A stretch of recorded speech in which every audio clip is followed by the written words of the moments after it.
gosta do convívio.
Pessoal, e como forma de ouvir melhor a voz do Pai, que foi o seu Filho Jesus, que nos leva ao nosso texto de hoje, e por ele nós vamos ser ensinados sobre os benefícios da disciplina do silêncio e da solitude. Então, vamos fazer a leitura e depois vamos orar. Evangelho de Marcos, capítulo 1, 35 a 38, um texto muito pequeno, que vai servir de base para nós essa manhã. Evangelho de Marcos, capítulo 1, 35 a 38. Chegou lá? Diz assim: tendo-se levantado de madrugada, quando ainda estava escuro, Jesus saiu e foi para um lugar deserto, e ali orava. Simão e os que estavam com ele procuraram Jesus por toda parte. Quando o encontraram, lhe disseram: todos estão à sua procura. Jesus, porém, lhes disse: vamos a outros lugares, aos povoados vizinhos, a fim de que eu pregue também ali, pois foi para isso que eu vim. Vamos orar. Nosso Deus e Pai, graças te damos pela tua palavra. A simples leitura do Evangelho já é abençoadora e desafiadora para nós, pois ela traz, ó Deus, comprometimento e responsabilidade diante daquilo que ouvimos. Que nessa manhã não seja diferente, que os nossos ouvidos estejam abertos para receber a palavra do Senhor e compreender aquilo que o Senhor tem a nos dizer por meio dela, e que ela não seja apenas, ó Deus, um manual, ó Deus, de busca de solução de problemas, mas que ela seja de fato, Senhor, uma regra de vida e de fé para nós. Nós oramos pedindo que a tua palavra seja aplicada aos nossos corações, de tal maneira que ela possa gerar frutos abundantes, de arrependimento, de edificação, ó Deus, de crescimento espiritual. Nós oramos em nome de Jesus. Amém.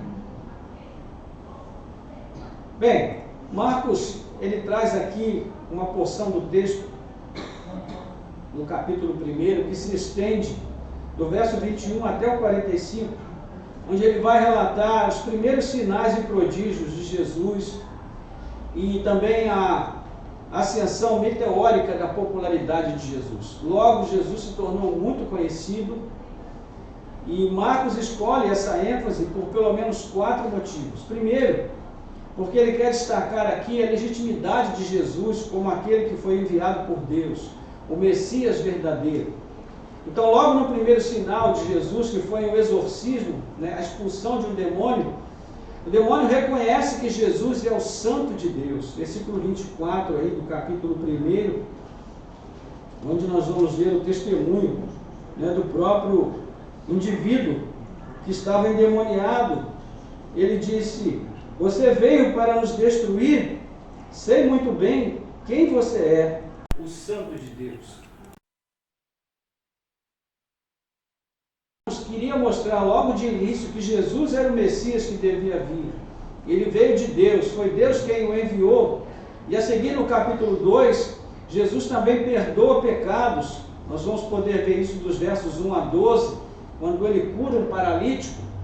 E então ali ele perdoa os pecados daquele homem e ele é questionado. E então as autoridades do povo dizem com a sua própria boca: só Deus pode perdoar pecados. E era justamente isso que estava acontecendo ali. Jesus, o Deus Filho, perdoando os pecados daquele homem. Segundo motivo é que Marcos também queria mostrar a autoridade dos atos e palavras de Jesus. A autoridade do seu ensino é uma autoridade diferente.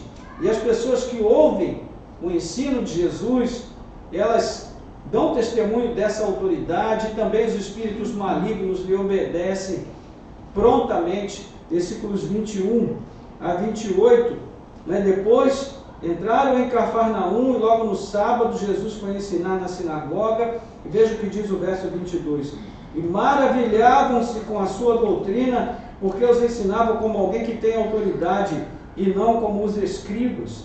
E logo apareceu na sinagoga um homem possuído de espírito imundo, o qual gritou: o que você quer conosco, Jesus Nazareno? Você veio para nos destruir? Sei muito bem que você é o Santo de Deus. Mas Jesus o repreendeu, dizendo: cale-se e saia desse homem. Então o espírito imundo, agitando violentamente, gritando em alta voz, saiu dele. Todos se admiraram, a ponto de perguntar entre si: que é isto? Uma nova doutrina? Com autoridade ele ordena aos espíritos imundos, e eles lhe obedecem.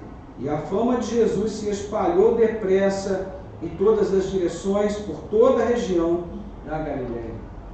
Então veja, é interessante que até os demônios eram capazes de reconhecer que Jesus era o Messias, o Filho de Deus, enquanto as autoridades religiosas não eram capazes de reconhecer isso. É uma ironia. Marcos também, como terceiro motivo, ele queria contrastar a popularidade de Jesus com as multidões e a rejeição dele pelas autoridades religiosas. Depois, se você comparar o que está escrito no capítulo 1, versículo 21 a 45, com o capítulo 2, versículo 1 até o capítulo 3, versículo 6, você vai ver que existe um contraste. Enquanto as multidões aceitam que Jesus veio de Deus, porque ninguém podia fazer o que fazia e dizer o que ele dizia se não tivesse vindo de Deus, as autoridades rejeitavam essa verdade. E por fim, Marcos queria também destacar o hábito peculiar de Jesus, né, que nesse evangelho ele também vai ser muito importante, de rejeitar o aplauso e a publicidade ao seu ministério. No versículo 34 do capítulo 1, nós vamos ver aí que e ele curou muitos que se achavam doentes de todo tipo de enfermidades, também expulsou muitos demônios, não lhes permitindo que falassem, porque sabiam quem ele era.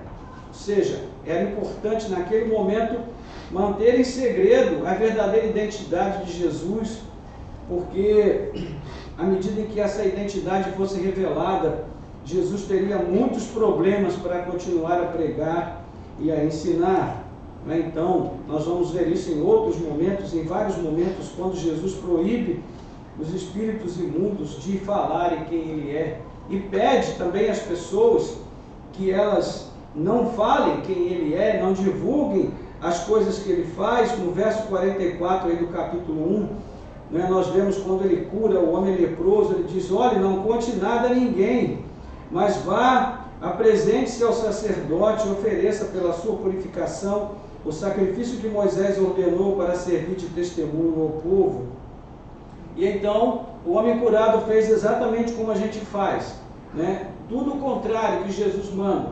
Mas tendo ele saído, começou a proclamar muitas coisas e a divulgar a notícia, a ponto de Jesus não poder mais entrar publicamente em nenhuma cidade. Ou seja, ele fez exatamente o contrário do que Jesus ordenou.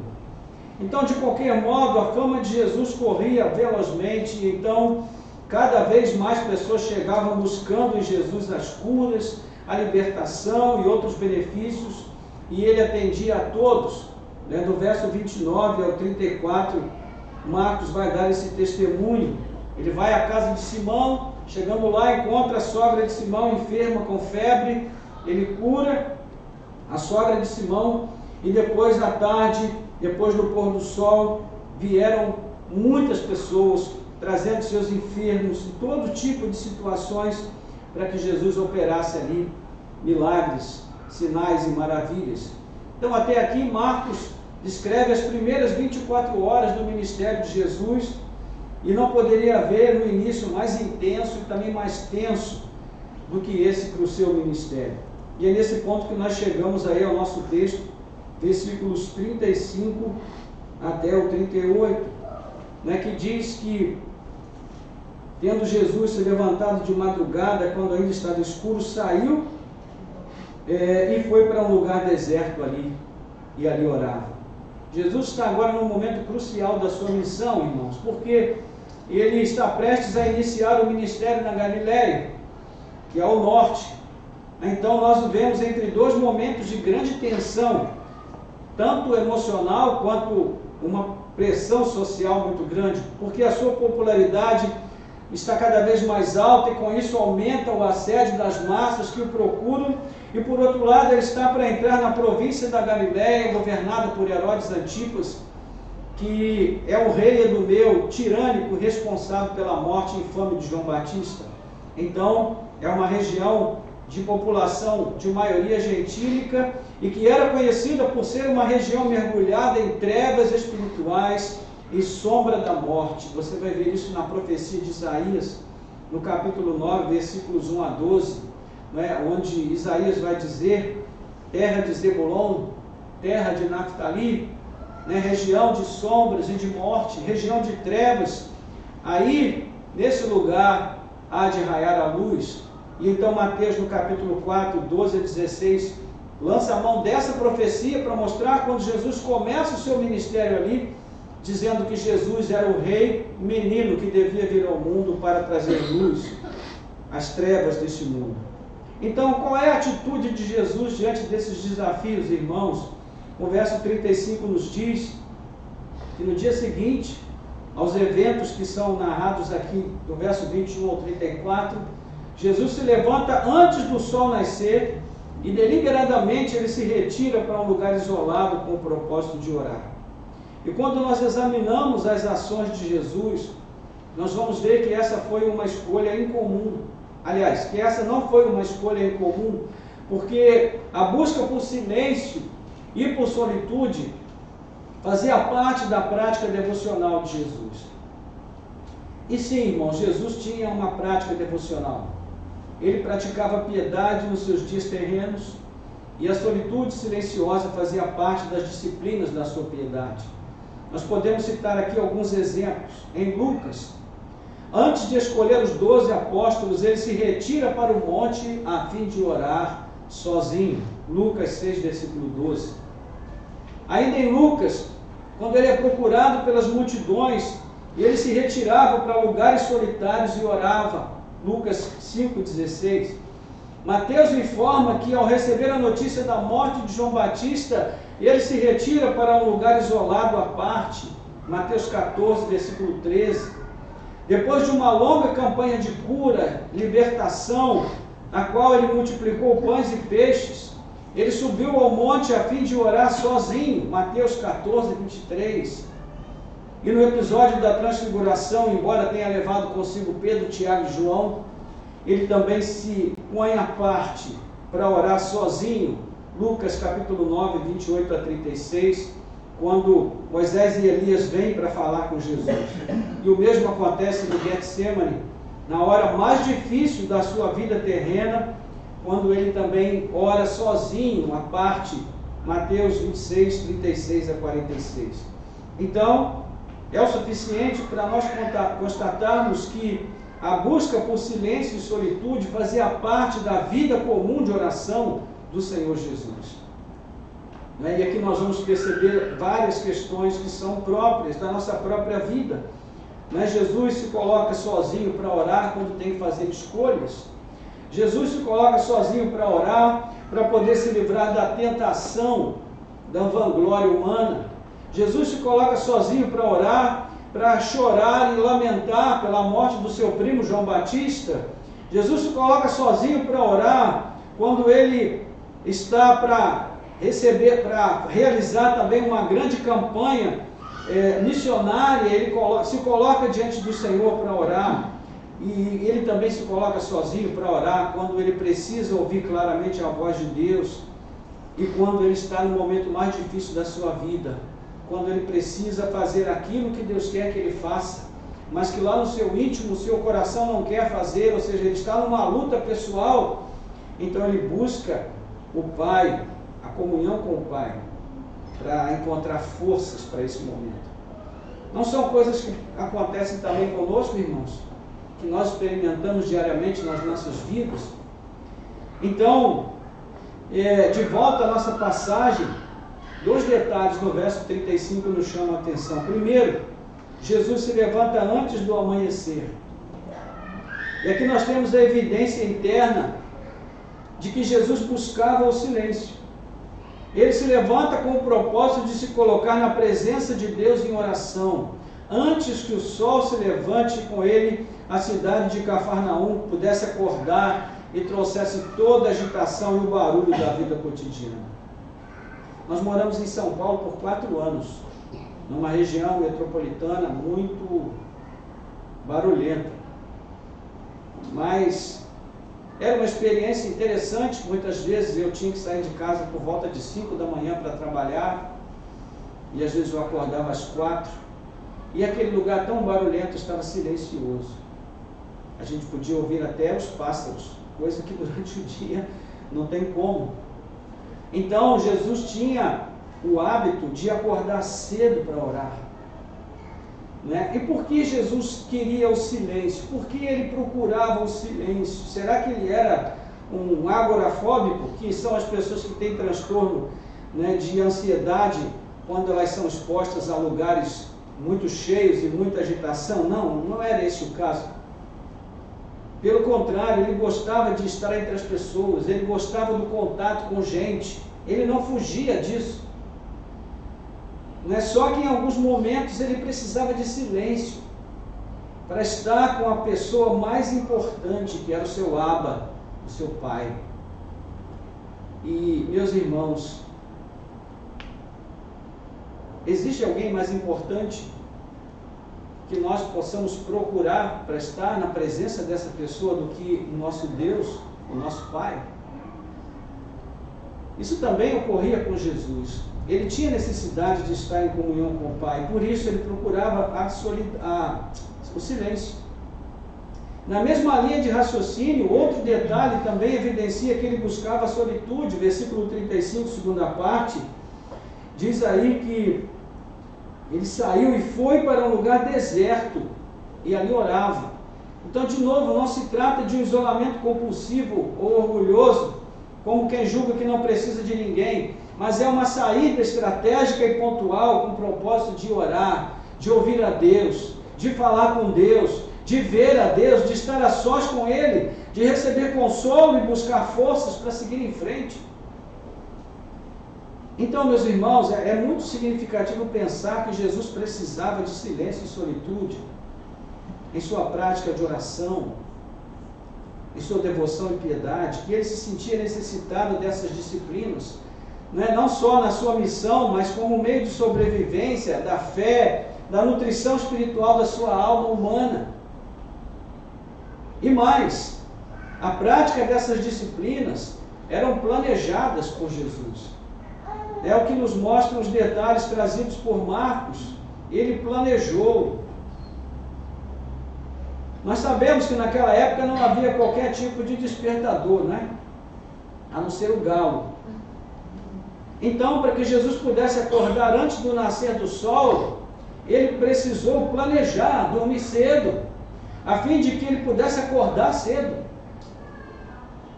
E além disso, ele também já havia pensado em um lugar isolado para onde ele pudesse ir orar sozinho. Nós chamamos isso, irmãos, de planejamento. Planejamento. E aqui, já trazendo um pouco para a nossa realidade, e já considerando as razões pelas quais nós devíamos também nos dedicar à prática da disciplina do silêncio e da solitude, eu gostaria de apresentar para os irmãos algumas dessas razões. A primeira delas é que nós devemos imitar a Cristo. Infelizmente, lamentavelmente, o que nós percebemos hoje, especialmente ao ver os vídeos nas redes sociais, é que os jovens cristãos, principalmente, eles estão procurando imitar os seus ídolos humanos, cristãos, pelo menos chamados cristãos. É o mesmo tipo de fala, é a mesma maneira de falar, a mesma forma de se vestir, os trejeitos, os objetivos, as ambições. Mas, meus irmãos, seguir o exemplo de Cristo é sempre o caminho mais seguro pelo qual nós devemos andar na jornada da fé. Amém. Jesus é o nosso padrão. Amém. É por isso que o autor aos Hebreus, ele vai falar ali no capítulo 11 de uma série de homens e mulheres que foram exemplos de fé, mas ele não nos manda olhar para nenhum deles. Ele nos manda olhar para quem? Para Jesus, o autor e consumador da nossa fé. Então, imitar a Cristo é a primeira razão pela qual nós deveríamos praticar o silêncio e a solitude. Em cada uma das referências que nós oferecemos aqui, Jesus teve um motivo específico pelo qual ele precisou orar em silêncio e solitude, né? Como nós já falamos, ele orou por direção antes de fazer uma escolha. Ele também orou pelos seus discípulos a quem ele ia escolher. E ele buscou o silêncio e a solitude em oração para escapar de fatores de distração e vaidade pessoal, do assédio da multidão.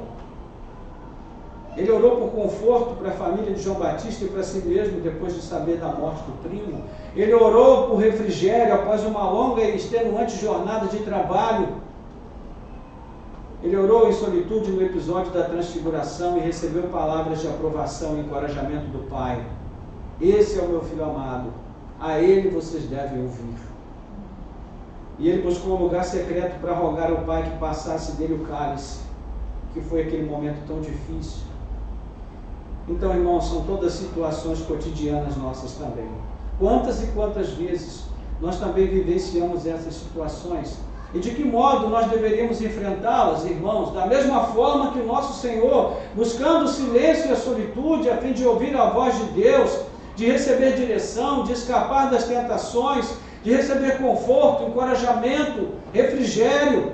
Em termos simples, o que Cristo fez nesses momentos e o que nós devemos fazer é pôr em prática as palavras do Salmo 46, versículo 10. Aquietai-vos e sabei que eu sou Deus, diz o Senhor.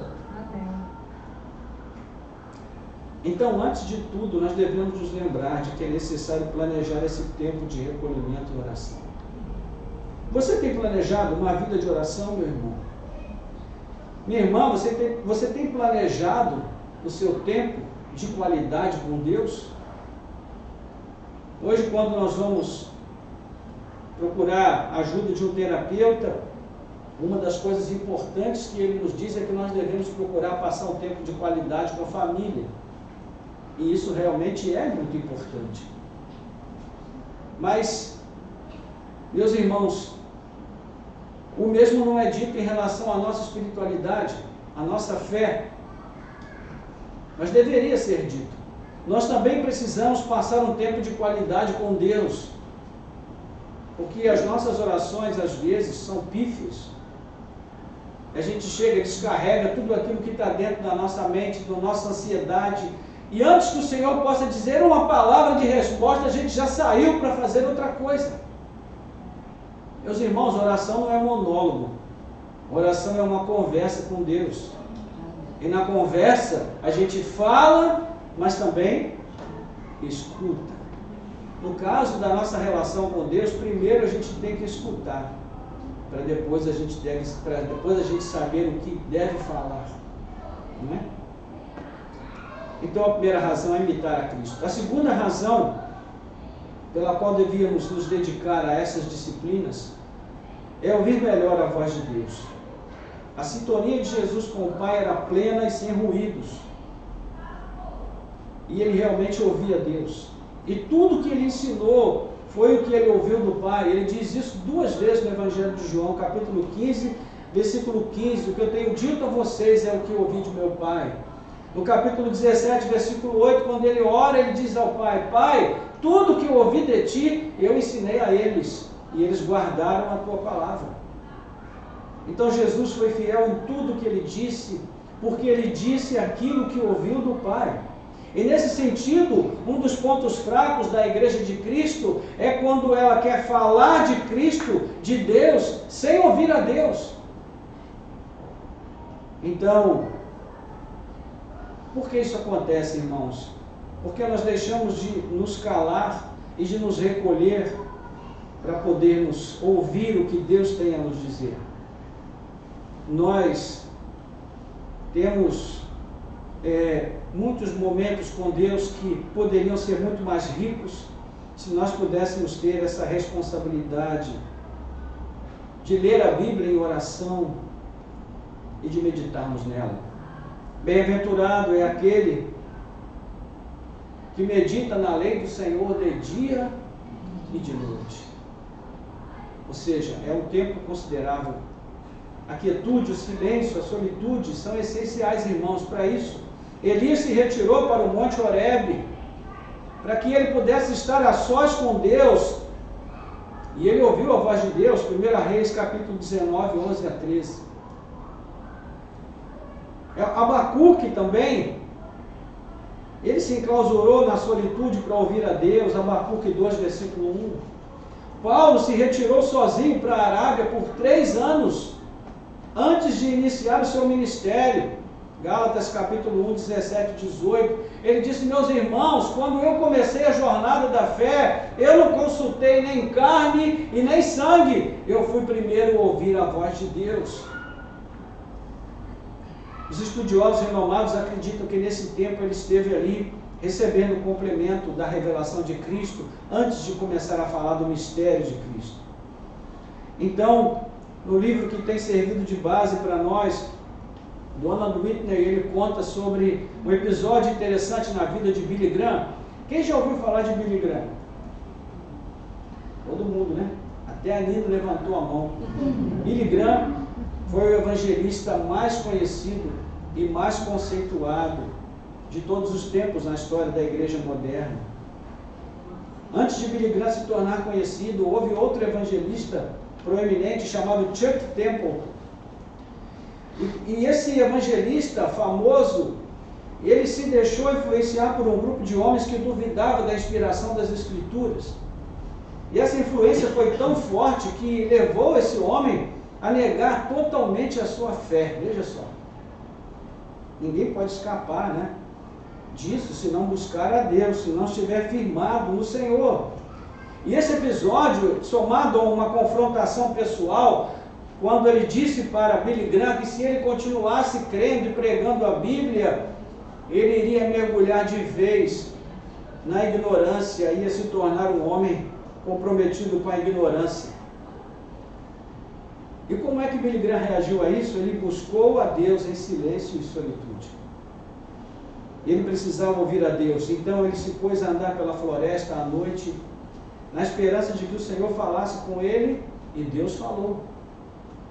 Então, aos poucos, o Senhor começou a trazer à lembrança dele diversas passagens nas quais a Bíblia diz: e veio a palavra do Senhor. ou assim diz o Senhor, e que essas passagens ocorrem mais de 2000 vezes nas Escrituras. Então ele meditou nas palavras e ações de Jesus, todas elas baseadas na lei e nos profetas, sem que Jesus jamais admitisse qualquer erro nas Escrituras antigas. Ele também pensou em muitas coisas comuns nas quais ele cria, ainda que ele não pudesse explicar completamente. Então, por fim, ele entendeu que mais que simples questão racional, crer na veracidade e na inspiração das Escrituras é uma questão de fé, meus irmãos. Então ele pegou a sua Bíblia, descansou a Bíblia sobre um toco à luz do luar, e ele fez um voto. E ele disse: ó Deus, não posso provar certas coisas, nem sou capaz de responder algumas perguntas que Chuck está levantando, mas aceito este livro pela fé como a palavra de Deus. Desde então, Billy Graham se tornou o evangelista que o mundo inteiro conheceu, nas disciplinas do silêncio e da solitude. Ele ouviu a Deus e a sua vida foi mudada para sempre, para melhor, e ele se tornou um instrumento poderoso nas mãos de Deus. Então, meus irmãos, uma vida com Deus, uma vida de serviço fiel a Deus, não vem por acaso. Não acontece da noite para o dia, enquanto nós estamos ali com o nosso dedinho frenético nas redes sociais, ao invés de separarmos um tempo da nossa vida para buscar o Senhor com todo o nosso ser, com toda a força da nossa alma. Isso não acontece no encontro de fim de semana.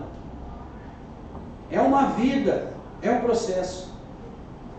Então, a segunda razão pela qual nós precisamos praticar essas disciplinas é ouvir a Deus. Mas a terceira razão é que através dessas disciplinas de silêncio e solitude, nós conseguimos adorar exclusivamente a Deus. Nós somos evangélicos de berço protestante e não temos ídolos físicos, mas nós temos os nossos ídolos de forma subjetiva. No coração, nós guardamos esses ídolos. São coisas, são pessoas, são hábitos, são amores, são prazeres que nos afastam de Deus e que recebem a nossa adoração, o nosso afeto, a nossa atenção, o nosso culto que nós deveríamos dar somente ao Senhor.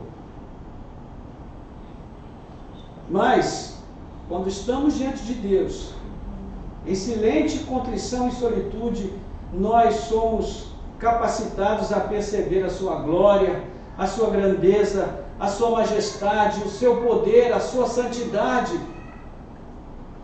Em contraste com a nossa miserável condição humana provisória, a nossa pequenez, a nossa insignificância, então nós caímos com o rosto no pó, com os joelhos dobrados e adoramos ao Senhor com todas as fibras do nosso ser.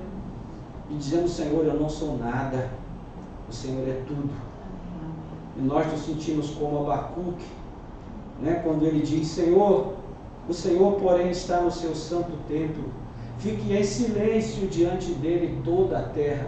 Abacuque capítulo 2, versículo 20. Ou Sofonias, quando ele anuncia o juízo do Senhor contra a idolatria de Judá, ele diz: cale-se diante do soberano, o Senhor Deus. Sofonias capítulo 1, versículo 7. Ou ainda como George Whitefield, em sua experiência de adoração silenciosa, em que ele relata, abre aspas, na sua irrestrita e notável misericórdia, me encheu tanto de amor, humildade e alegria e santa confusão, que eu pude apenas derramar o meu coração diante dele em um aterrador silêncio. Eu fiquei tão pleno de que eu não conseguia sequer falar. Você já teve uma experiência assim? Isso é real, irmãos. Isso daqui não é historinha. São fatos que acontecem na vida de pessoas que realmente se retiram para estar na presença de Deus. Não é um silêncio impositivo, mas um silêncio sintomático da realeza em cuja presença nos encontramos. Como Isaías. Lembra da experiência de Isaías? Quando ele entrou na presença de Deus, ele viu o trono de Deus, e ele viu os seres celestiais, cobrindo o rosto, cobrindo os pés, porque não se sentiam dignos de estar na presença do Todo-Poderoso. Isaías disse: ai de mim, eu sou um homem impuro e habito no meio de um povo de impuros lábios, e os meus olhos viram o Senhor. Meus irmãos, é assim que nós nos sentimos quando nós entramos na presença de Deus. Não é diferente dos relatos que a gente vê hoje. Hoje as pessoas dizem que entraram na presença de Deus para dançar com Jesus de rostinho colado, para ter uma intimidade com Jesus, como se fosse algo tipo um passeio no parque domingo para fazer um lanche. Meus irmãos, isso sim é brincadeira, porque os relatos de pessoas que realmente viram a Deus são relatos de um assombro diante da presença do Todo-Poderoso. E a quarta razão pela qual deveríamos praticar as disciplinas do silêncio e solitude seria receber uma nova perspectiva espiritual para a vida e o serviço do Senhor. Nós temos o exemplo já citado de Elias no Monte Horebe. Naquele retiro espiritual, irmãos, dedicado à quietude e à separação, como é que Elias chegou ali? Você se lembra? Ele chegou desmotivado, desmoralizado, amedrontado com as ameaças de Jezabel, que mandou uma carta para ele. Mas depois que ele ouve a voz do Senhor, ele tem uma nova direção trazida para a sua vida. E ele esperava que Jesus viesse, que o Senhor viesse no fogo, e o Senhor não veio. Ele esperava que o Senhor viesse no terremoto, e o Senhor não veio. Ele esperava que o Senhor viesse no vendaval, e o Senhor não veio. Quando o Senhor veio? No sussurro, na quietude, no momento de solitude. É provável que ele nem tenha crido que Deus ia falar com ele naquele momento, porque era uma brisa tão suave.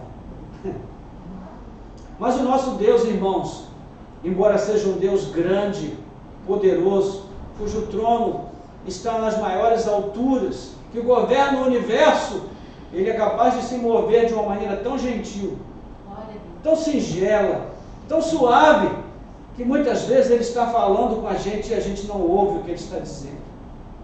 Porque nós sempre esperamos algo extraordinário, carruagens de fogo e anjos e milícias, mas Deus não faz sempre da mesma forma. O nosso Deus é criativo, irmãos. Ele nunca se repete. Ele sempre nos surpreende com a sua forma de agir. Então, quando o Senhor teve aquele encontro com ele, aliás, ele teve aquele encontro com o Senhor, as nuvens de incerteza tão densas do seu coração se dissiparam.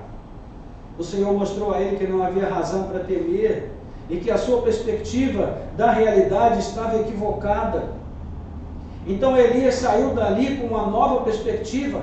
Ele concluiu com êxito o seu ministério e por fim ele foi levado pelo Senhor em um redemoinho. E eu lhe garanto, meu irmão, minha irmã, que não é fugindo dos cultos de oração, não é fugindo dos cultos de oração, não é fugindo das oportunidades de consagração da vida ao Senhor, que se vive esse tipo de relação com Deus. Não é orando 5 minutos por dia que se vive esse tipo de relação com Deus. Não é servindo a este mundo com a fronte curvada sobre a tela do smartphone o dia inteiro, o tempo todo disponível, ou sobrecarregado de trabalhos e afazeres para suprir demandas que nunca diminuem. Não é frequentando os cultos eventualmente que nós podemos ver a glória de Deus numa perspectiva nova para as nossas vidas, irmãos. Nós precisamos nos retirar, nós precisamos nos calar, nós precisamos ouvir Deus falar conosco. Amém. Porque do contrário a nossa vida não vai mudar, irmãos.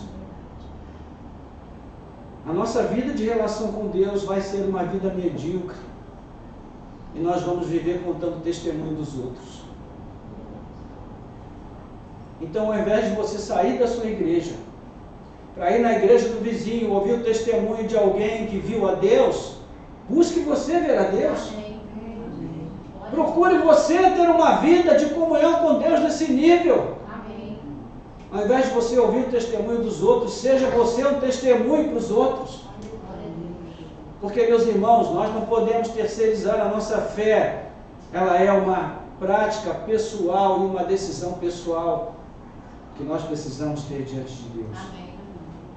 E por fim, a última razão pela qual deveríamos também praticar essas disciplinas seria assumir o controle da nossa língua.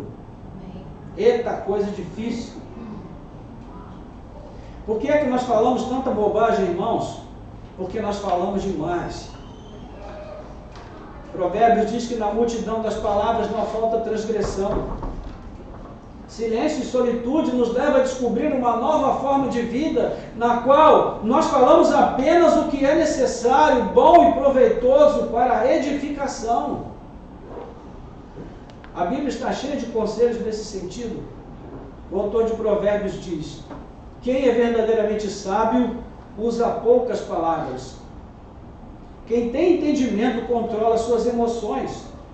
Até o insensato passa por sábio quando fica calado. De boca fechada, até parece inteligente. Provérbios 17, 27 e 28, linguagem da NVT. Já o apóstolo Tiago afirma: entendam isto, meus irmãos amados. Estejam todos prontos para ouvir, mas não se apressem em falar e nem em se irar.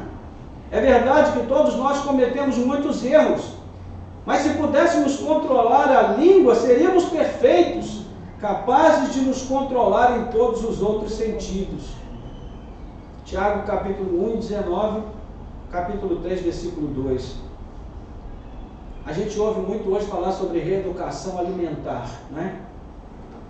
Há 20 anos, quando nós viemos aqui para a região, nós tínhamos um hábito alimentar, eu e a minha família. Quando nós viemos para cá, os nossos hábitos mudaram sensivelmente. Tivemos ajuda de pessoas que deram dicas e nos orientaram.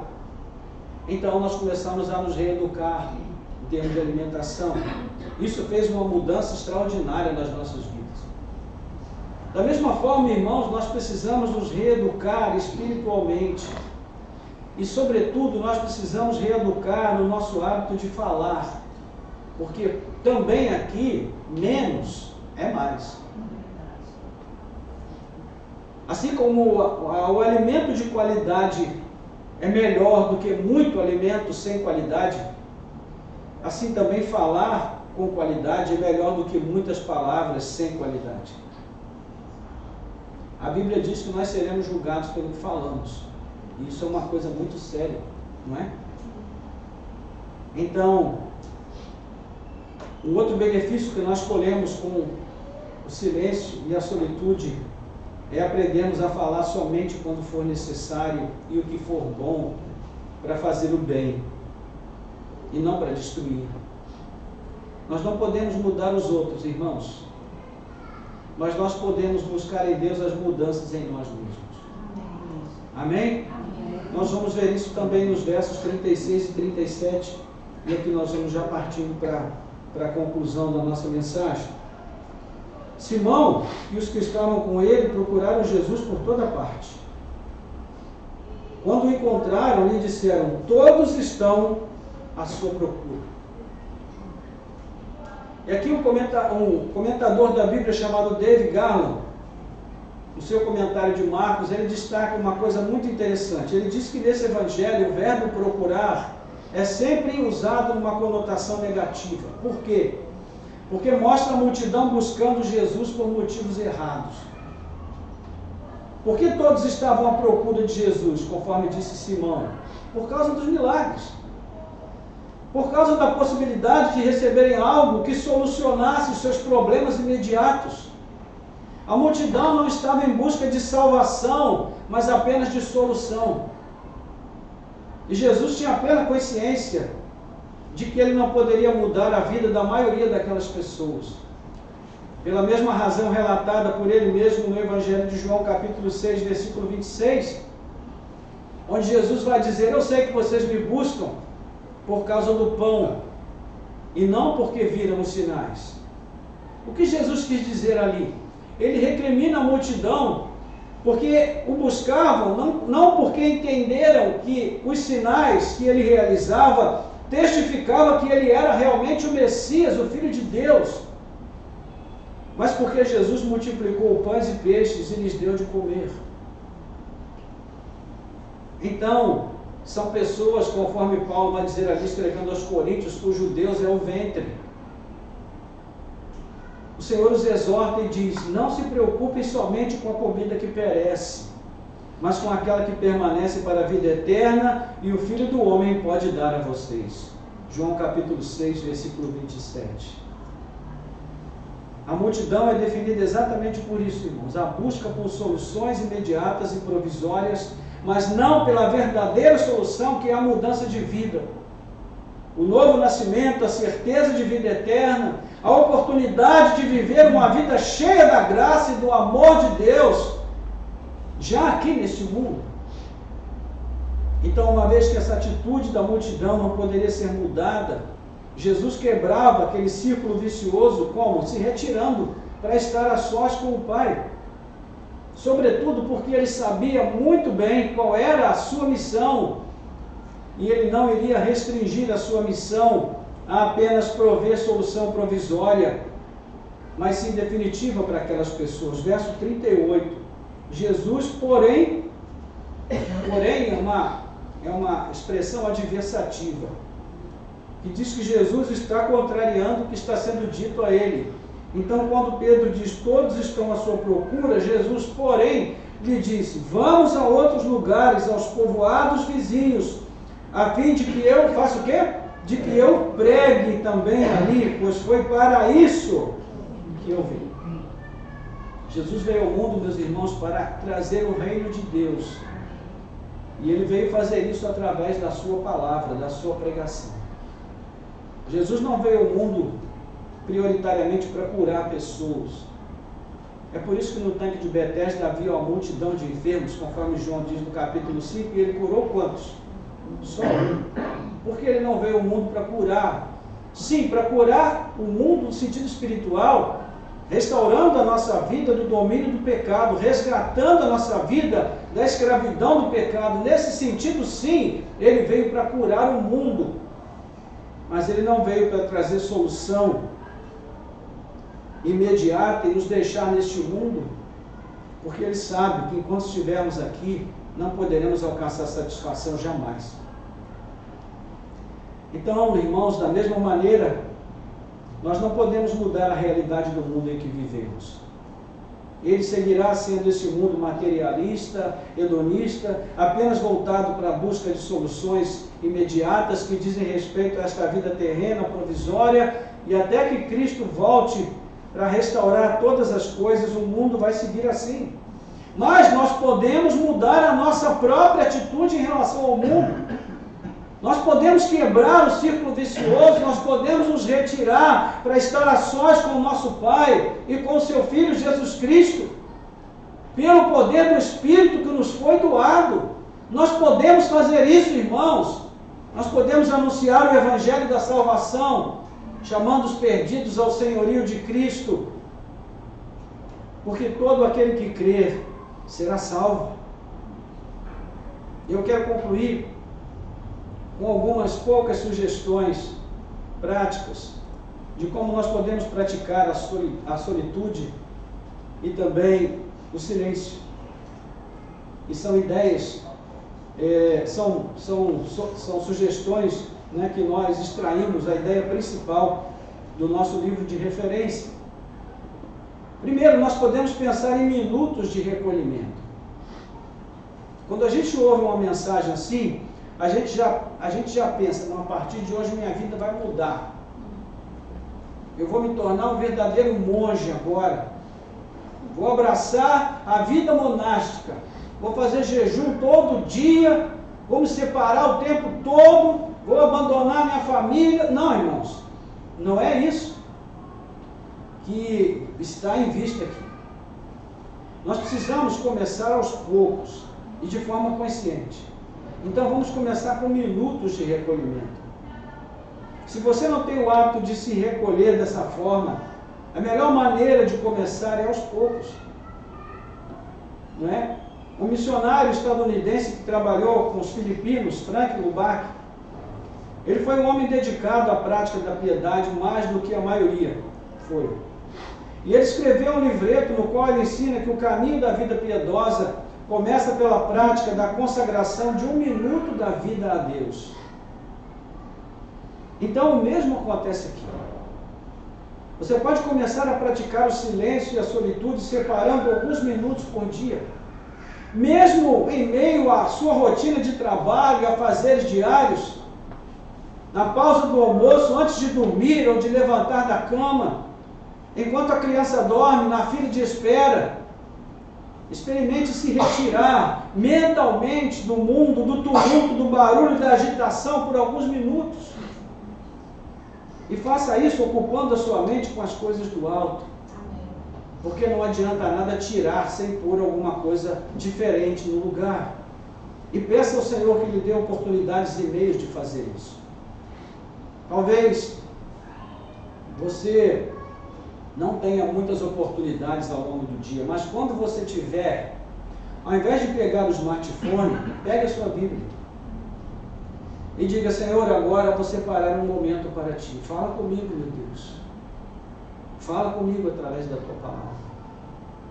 Busque um versículo ou dois que você possa memorizar, que você possa repetir naquele seu momento de recolhimento espiritual. Isso vai fazer uma diferença enorme na sua vida.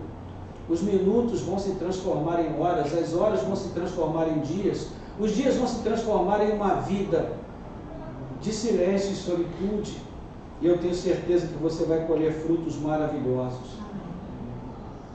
Segunda sugestão que a gente gostaria de deixar: faça um planejamento de ter períodos de recolhimento diários. Reflita sobre o seu tempo de folga durante o dia e procure criar dentro desse tempo o hábito de estar a sós com Deus. Use a sua Bíblia, um bom devocional, algo que possa ajudá-lo a focar a sua mente numa direção e que leve você a esse lugar secreto de adoração a Deus. Não é fácil, irmãos. Há uma luta nesse sentido. O Whitney cita aí uma fala do missionário Jim Elliot, que diz assim, abre aspas: acho que o diabo assumiu a tarefa de monopolizar 3 elementos: o barulho, a pressa e as multidões.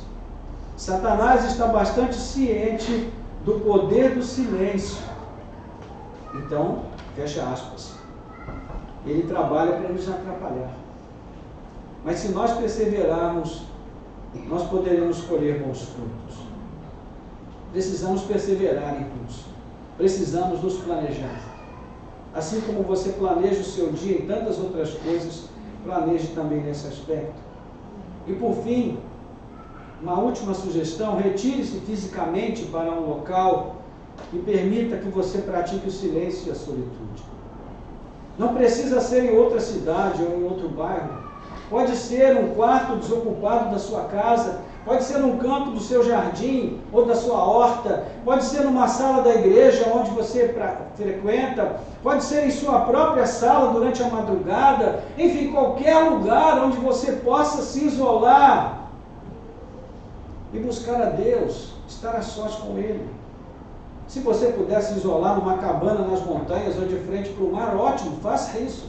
Mas se não puder, qualquer lugar serve, desde que seja um lugar onde você separe esse tempo para estar a sós com Deus.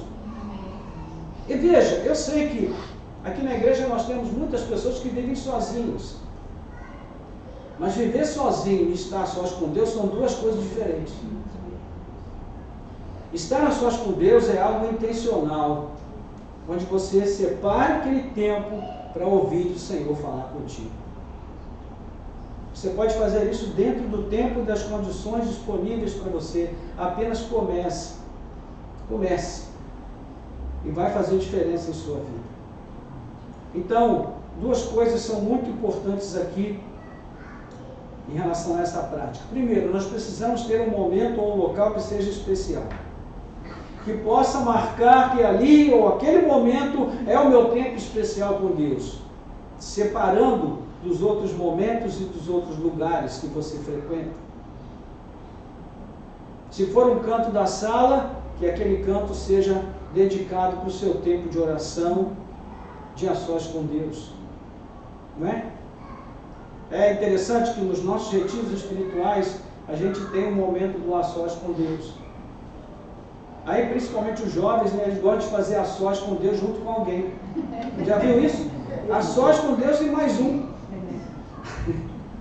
É muito engraçado isso, né? Mas você sabe por que isso acontece? Porque, meus irmãos, nosso mundo é um mundo tão barulhento e tão tumultuado que nós já não conseguimos suportar o silêncio. O silêncio nos faz mal.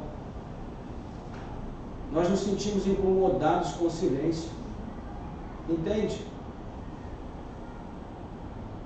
Meus irmãos, um dia eu vou fazer uma visita na casa de um dos irmãos. Eu vou pedir a você encarecidamente, desligue a sua televisão. Porque isso já virou lugar comum hoje. A gente vai visitar as pessoas, a TV está ligada. A gente começa a falar, a TV continua ligada. Vamos orar, a TV está ligada. Aí, em determinados momentos, eu preciso ser indelicado e pedir para desligar a televisão. Sabe por que isso acontece, irmãos? É uma coisa já inconsciente. Certa vez eu fui fazer visita numa casa que tinha 4 aparelhos de TV. A família não tinha o que comer. Mas tinha uma televisão na cozinha, uma no quarto, outra no outro quarto e uma na sala. Eu fiquei pensando, meu Deus, que mundo louco esse que a gente vive. A pessoa está passando privação, mas tem 4 aparelhos de TV dentro de casa. É esse mundo que a gente vive hoje, irmãos. Um mundo que nos enlouquece. Muito barulho, muito tumulto, e muito barulho desnecessário que não traz nenhuma edificação para as nossas vidas. As pessoas vão à praia e levam aqueles rádios desse tamanho, você está ali aproveitando aquele momento, contemplando o mar, a natureza, a criação, aí daqui a pouco começa aquele barulho. Dá vontade de você jogar um balde d'água em cima daquele troço. Ou seja, o silêncio hoje se tornou algo quase que criminoso. Então, nós precisamos ter esse tempo como algo especial. Precisamos também saber negociar as tarefas e responsabilidades do dia, de modo que não se quebre esse nosso novo hábito, irmãos. Porque é fácil quebrar. É difícil começar, mas é muito fácil parar.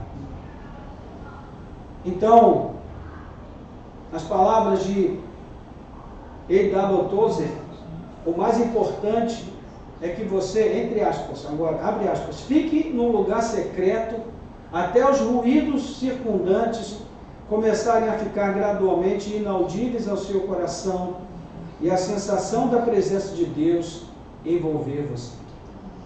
Esse é o nosso alvo, é a nossa meta. Ficar nesse lugar de oração até que a presença de Deus nos envolva. E concluindo, irmãos, nós devemos fazer isso de uma forma que represente para nós um ganho, um benefício. Não podemos fazer isso com o objetivo de apenas praticarmos uma religiosidade mais legítima. Não, o objetivo aqui é ganhar na qualidade do nosso relacionamento com Deus. E isso certamente contribuirá também no nosso relacionamento de uns com os outros. Meus queridos irmãos e irmãs, sem que isso represente algum demérito para nós, devemos admitir que muitos de nós que estamos na igreja há tantos anos, nunca chegamos a experimentar realmente a profunda alegria e satisfação de desfrutar da presença de Deus. Porque nós aprendemos, principalmente nós pentecostais, que para desfrutarmos da presença de Deus nós precisamos de barulho. E muito barulho. E sim, louvado seja Deus porque nós desfrutamos dessa liberdade de falar com Deus em voz alta, de glorificar o Senhor, de expandir os nossos pulmões para exaltá-lo. Sim, é maravilhoso que nós possamos fazer isso. Mas, meus irmãos, para nós desfrutarmos dessa comunhão com Deus, além do lugar comum, nós precisamos de silêncio, de solitude. O Senhor tem nos dado provisão abundante, sim, vida orgânica, o pão diário, na saúde, talvez até dons especiais que Ele nos concede, mas veja, Jesus também disse no Evangelho de Mateus, capítulo 7, verso 22, muitos naquele dia me dirão, em teu nome profetizamos, em teu nome falamos em línguas, em teu nome curamos, em teu nome fizemos isso, fizemos aquilo, e Ele vos dirá, nunca vos conheci, apartai-vos de mim.